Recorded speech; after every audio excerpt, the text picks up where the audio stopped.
봉독하겠습니다. 또 내가 보니 보라 어린 양이 시온산에 섰고 그와 함께 14만 4천이 서 있는데 그들의 이마에는 어린 양의 이름과 그 아버지의 이름을 쓴 것이 있더라. 내가 하늘에서 나는 소리를 들으니 많은 물소리와도 같고 큰 우레소리와도 같은데 내가 들은 소리는 검은 고 타는 자들이 그 검은 고를 타는 것 같더라. 그들이 보좌 앞과 내 생물과 장로들 앞에서 새 노래를 부르니 땅에서 속량함을 받은 14만 4천 밖에는 능히 이 노래를 배울 자가 없더라. 이 사람들은 여자와 더불어 더럽히지 아니하고 순결한 자라. 어린 양이 어디로 인도하든지 따라가는 자며 사람 가운데에서 속량함을 받아 처음 익은 열매로 하나님과 어린 양에게 속한 자들이니 그 입에 거짓말이 없고 흠이 없는 자들이더라. 또 보니 다른 천사가 공중에 날아가는데 땅에 거주하는 자들 곧 모든 민족과 종족과 방언과 백성에게 전할 영원한 복음을 가졌더라. 그가 큰 음성으로 이르되 하나님을 두려워하며 그에게 영광을 돌리라. 이는 그의 심판의 시간이 이르렀음이니 하늘과 땅과 바다와 물들의 근원을 만드신 이를 경배하라 하더라. 또 다른 천사 곧 둘째가 그 뒤를 따라 말하되 무너졌도다 무너졌도다 큰 성 바벨론이여 모든 나라에게 그의 음행으로 말미암아 진노의 포도주를 먹이던 자로다 하더라. 또 다른 천사 곧 셋째가 그 뒤를 따라 큰 음성으로 이르되 만일 누구든지 짐승과 그의 우상에게 경배하고 이마에나 손에 표를 받으면 그도 하나님의 진노의 포도주를 마시리니 그 진노의 잔에 섞인 것이 없이 부은 포도주라. 거룩한 천사들 앞과 어린 양 앞에서 불과 유황으로 고난을 받으리니 그 고난의 연기가 세세토록 올라가리로다. 짐승과 그의 우상에게 경배하고 그의 이름표를 받는 자는 누구든지 밤낮 쉼을 얻지 못하리라 하더라. 성도들의 인내가 여기 있나니 그들은 하나님의 계명과 예수에 대한 믿음을 지키는 자니라. 또 내가 이를 들으니 하늘에서 음성이 나서 이르되 기록하라. 지금 이후로 주 안에서 죽는 자들은 복이 있도다 하시매 성령이 이르시되 그러하다. 그들이 수고를 그치고 쉬리니 이는 그들의 행한 일이 따름이라 하시더라. 아멘. 오늘은 요한계시록 14장 말씀을 가지고 교회의 승리라고 하는 제목으로 묵상 나눔하도록 하겠습니다. 본장은 마지막 삽경으로 14장에는 교회의 승리와 악인들이 받을 심판에 대해서 기록이 되어 있습니다. 1절로 5절은 14만 4천 명의 노래에 대해서 나와 있어요. 사도 요한은 다시 한번 환상을 보게 되는데 하나님의 어린 양인 예수 그리스도께서 시온산에 서 계시고 그와 함께 14만 4천 명이 서 있었습니다. 그들은 땅에서 구속함을 받은 성도들을 가리키는데 그 이마에는 어린 양의 이름과 그 아버지의 이름을 쓴 것이 있었습니다. 이것은 그들에 대한 하나님의 소유권을 나타냅니다. 그들은 하나님의 택한 백성이요 어린 양 예수 그리스도께서 피 흘려 사신 자들이었습니다. 사도 요한은 또 하늘에서 나는 큰 소리를 들었는데 하늘에서 나는 소리는 많은 물소리와도 같고 큰 우레소리와도 같았는데 이 소리는 검은 고를 타는 자들이 검은 고를 타는 소리와 같았습니다. 24만 4천 명은 하나님의 보좌 앞과 내 생물들과 장로들 앞에서 새 노래를 불렀습니다. 사도 요한은 땅에서 속량함을 받은 14만 4천 명 밖에는 능히 이 노래를 배울 자가 없다고 말했습니다. 4절 이들은 여자와 더불어 더럽히지 않은 자들이었어요. 여기서 여자는 세상의 유혹을 의미하는데 정절이 있는 자라고 하는 뜻은 신앙에 있어서 순결을 지켰다는 것을 뜻합니다. 이들은 어떤 유혹과 핍박에도 굴하지 않고 주님만을 섬긴 자들이었습니다. 이들은 죽음의 위협 앞에서도 주님을 부인하지 않았는데 그래서 결국 주님과 함께 시온산에 서게 된 것입니다. 또한 이 사람들은 어린 양이 어디로 인도하든지 따라가는 자라고 했어요. 그들의 입에서는 거짓말을 찾을 수가 없고 흠잡을 데가 없었습니다. 본문이 우리에게 주는 교훈이 있는데 14만 4,000명에 속하는 자가 되라는 것입니다. 14만 4천 명이 부르는 새 노래는요, 구원의 노래였습니다. 하나님의 구원을 감사하고 찬양하고 증거하는 노래일 것입니다. 이 노래는 아무나 부를 수 있는 노래가 아니었습니다. 오직 어린 양의 피로 구속받은 선택받은 자들만 부를 수 있는 노래였습니다. 구원받은 감격을 노래하는 14,000명의 노랫소리는요, 정말로 감동적이었을 것입니다. 예수께서 시온산 위에 서시고 14만 4천 명이 많은 물소리와 우레소리와 같은 검은 것 소리에 맞추어 보좌 앞과 내 생물과 장로들 앞에서 노래를 부르는 장면은 참으로 아름답고 웅장하며 이 세상에서 부르는 그 어떤 노래와는 비교할 수 없는 노래였을 것입니다. 저는 크리스천이라면요, 누구나 다 이 자리에 있어야 한다고 믿습니다. 이것은 선택이 아니에요. 반드시 14만 4천 명에 속해야 할 것입니다. 이유가 무엇인가요? 이들이야말로 영생을 얻은 자요, 하나님 나라에서 영생을 누리게 될 사람들이기 때문이에요. 물론 이 14만 4천 명은 실제 숫자가 아니라 상징적인 숫자겠죠. 구원함을 입은 성도들 전체를 상징하는 것입니다. 그러나 아무리 상징적인 숫자라 하더라도요, 그렇게 많은 숫자는 아닌 것 같아요. 예수님께서도요, 천국 문이 좁은 문이라고 말씀하셨기 때문입니다. 그런데도 한국교회 많은 성도들은 대부분 다 천국에 간다고 믿고 있는데 매우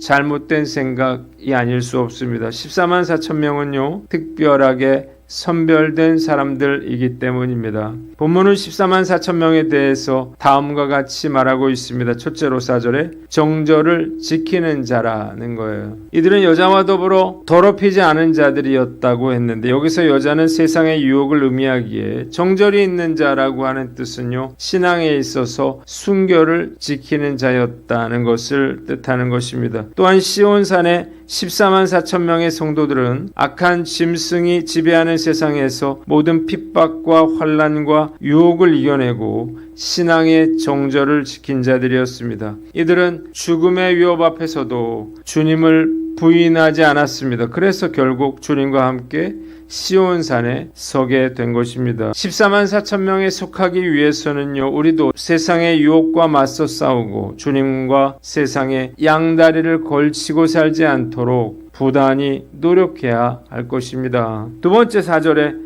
어린 양을 따라가는 자라고 했습니다. 사도 요한은 이 사람들은 어린 양이 어디로 인도하든지 따라가는 자들이라고 했어요. 이 말은요, 이들이 예수 그리스도의 말씀에 전적으로 순종하는 자들이었다고 하는 것을 의미하는 것입니다. 이들은 비록 그 길이 자신들이 원하는 길이 아니라 하더라도 가시밭과 같이 험한 길이라도 주저하지 않고 어린 양을 따랐습니다. 그들은 하나님과 어린 양께 속한 자들이었기 때문이에요. 우리가 착각하는 것이 있는데 뭔가 큰 일을 해야만 하나님께 영광이 된다고 생각하는 것입니다. 사실 우리가 큰 일을 하면 얼마나 큰 일을 하겠어요?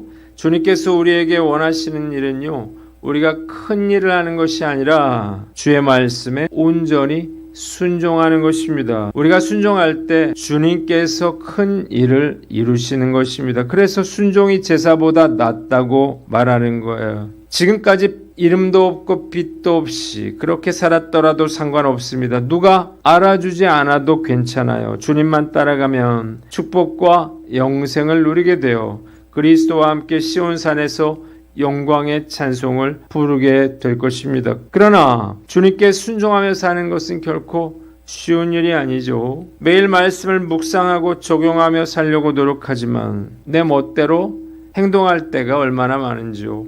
우리 안에 있는 뿌리 깊은 불순종에 정말 질릴 지경이에요. 그러나 포기해서는 안 될 것입니다. 내 생각, 내 고집을 내려놓고 이해되지 않아도 순종하고 하고 싶지 않아도 실천함으로 주님을 끝까지 따라가시기를 바랍니다. 세 번째, 그 입에 거짓말이 없는 자라고 5절에 이야기하고 있습니다. 시온산의 어린 양과 함께 선 구속받은 성도들은 그 입에 거짓말이 없는 자들이었습니다. 거짓은 마귀에게서부터 나온 거죠. 그런데 많은 성도들이 별 생각 없이 거짓말을 합니다. 거짓을 말하는 자들은요, 믿지 않은 자들과 흉악한 자들과 살인자들과 음행하는 자들과 점술가들과 우상 숭배하는 자들과 같은 자들이에요. 거짓말을 하는 자들은 천국에 들어갈 수가 없고 지옥불에 던져지게 될 것입니다. 그래서 거짓말하는 것을 매우 두려워해야 합니다.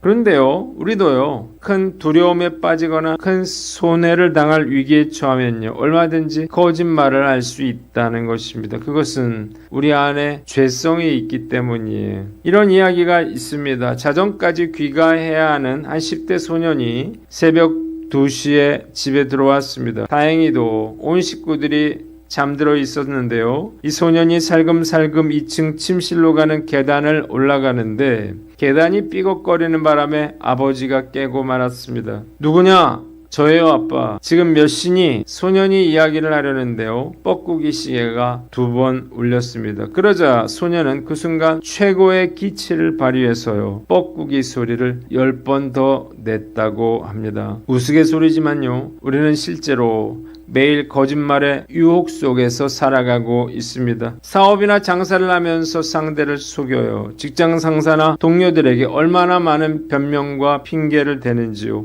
부부간에 또 자녀들에게도 거짓말을 합니다. 목사도 예외는 아닙니다. 저도 역시 거짓말하지 않기 위해서 노력을 하는데요. 변명과 핑계는 자주 저지르고 있는 것 같아요. 오늘 난 어떤가? 스스로를 돌아보고 거짓말이 큰 잘못임을 깨닫고 정직하게 말하도록 노력하시기를 바랍니다. 네 번째, 흠이 없는 자라고 5절에 기록이 되어 있습니다. 14만 4천 명에 속한 자들은 생각이나 말이나 행동 모두가 주님께서 보시기에 흠이 없는 자들이었습니다. 흠이 없는 자들이 구속함을 받아 어린 양이신 그리스도와 함께 거룩한 시온산에서 새 노래를 부르게 되는 것입니다. 우리는 우리 자신의 흠을요, 대수롭지 않게 생각합니다. 이 정도면 괜찮겠지 라고 생각하는데요. 그러나 결코 그렇지 않습니다. 만일 우리가 반지나 귀걸이를 사는데 작은 기스가 났다면 이 정도 기스쯤이 하고 그걸 그냥 살까요? 새로 자동차를 사려고 하는데 본넷에 작은 기스가 났어요. 그러면 그 차를 인수할까요? 절대 아닐 것입니다. 14만 4천 명에 들기 위해서는요, 흠 없는 자가 되어야 하는 것입니다. 주님께서 우리를 구원하시기 위해서 생명까지 내어주셨는데 우리가 흠 없는 자가 되기를 기대하는 것은 결코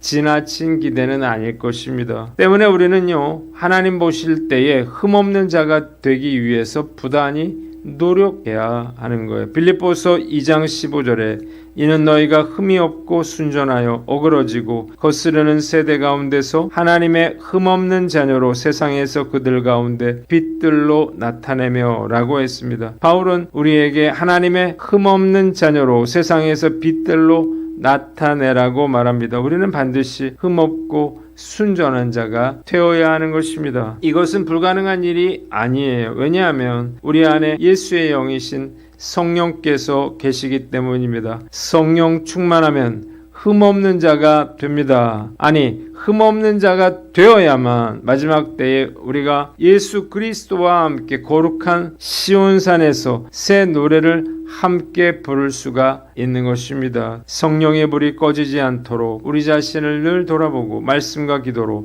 성령 충만을 구하며 살아가는 저와 여러분들 되시기를 주님의 이름으로 축원합니다. 두 번째 6절로 13절은 새 천사의 메시지와 위로와 축복에 대해서 나와 있습니다. 첫 번째 6절로 7절에는 첫 번째 천사의 이야기가 나옵니다. 다른 천사 하나가 공중에 날아가고 있었습니다. 그는 모든 민족과 종족과 방언과 백성에게 전할 영원한 복음을 들고 가는 중이었어요. 그는 하나님을 두려워하며 그에게 영광을 돌리라고 말합니다. 심판의 시간이 이르렀기에 하늘과 땅과 바다와 물들의 근원을 만드시는 이를 경배하라고 외쳤습니다. 8절 두 번째 천사가 말합니다. 큰 소리로 모든 민족들에게 음행의 포도주를 마시게 한 바벨론의 심판을 선포했습니다. 이 큰 성 바벨론은 요한계시록 13장에 무적행에서 올라온 짐승의 권세를 얻고 모든 세상의 도시로 하여금 하나님을 배반하고 음행과 사치를 일삼도록 인도한 바벨론 성을 말합니다. 이 바벨론 성은 하나님을 대적하는 풍조와 비윤리적인 사조를 조장하는 악한 문명을 총칭하는 것입니다. 사단의 권세를 받아 세상의 모든 나라들로 하여금 사단을 경배하게 하며 더러운 풍조를 모든 사회에 조장시킨 큰 성 바벨론은 장차 하나님의 최후 심판날에 무너지게 될 것입니다. 세 번째 9절로 11절에 세 번째 천사가 말합니다. 세 번째 천사는 누구든지 짐승의 표를 받고서 짐승과 그 우상을 경배하고 이마나 손에 표를 받으면 그들도 역시 하나님의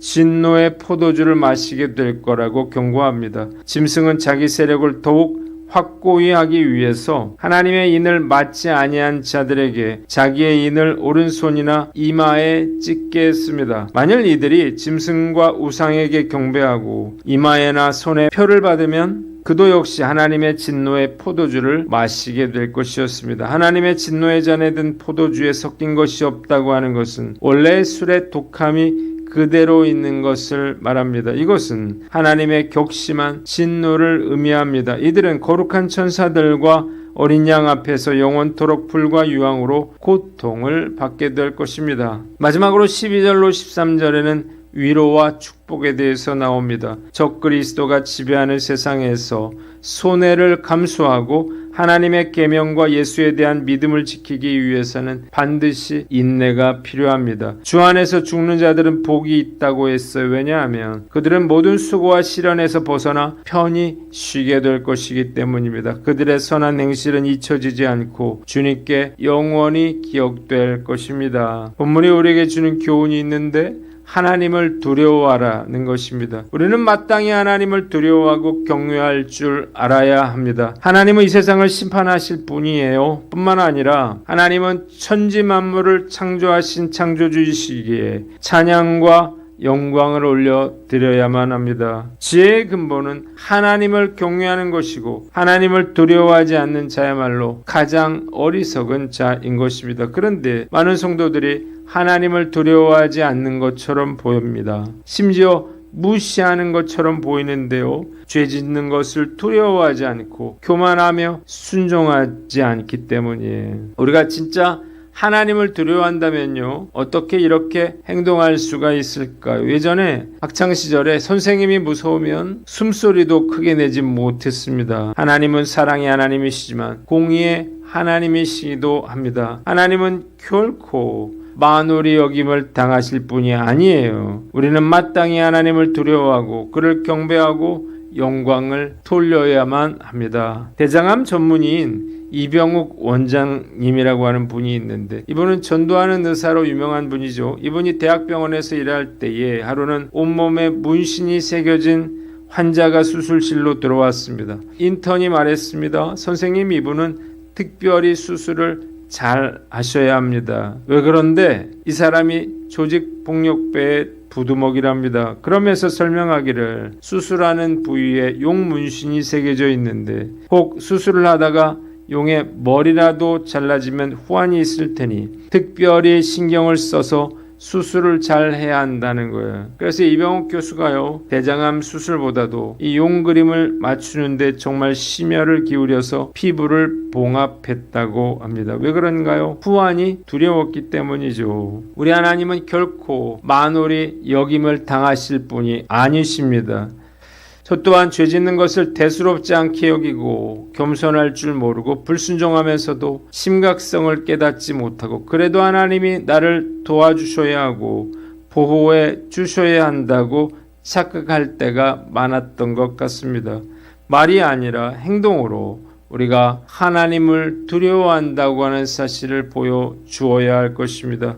하나님은 자신을 존중하는 자들을 존중하시고 멸시하는 자들을 멸하신다고 말씀하셨는데 하나님을 두려워함으로 우리가 하나님을 존중하고 하나님께 영광을 올려드리는 저와 여러분들 되시기를 주님의 이름으로 축원합니다. 기도하겠습니다. 하나님 아버지, 우리가 14만 4천 명에 속하는 자가 되고 하나님을 두려워하는 자가 되게 하여 주시옵소서.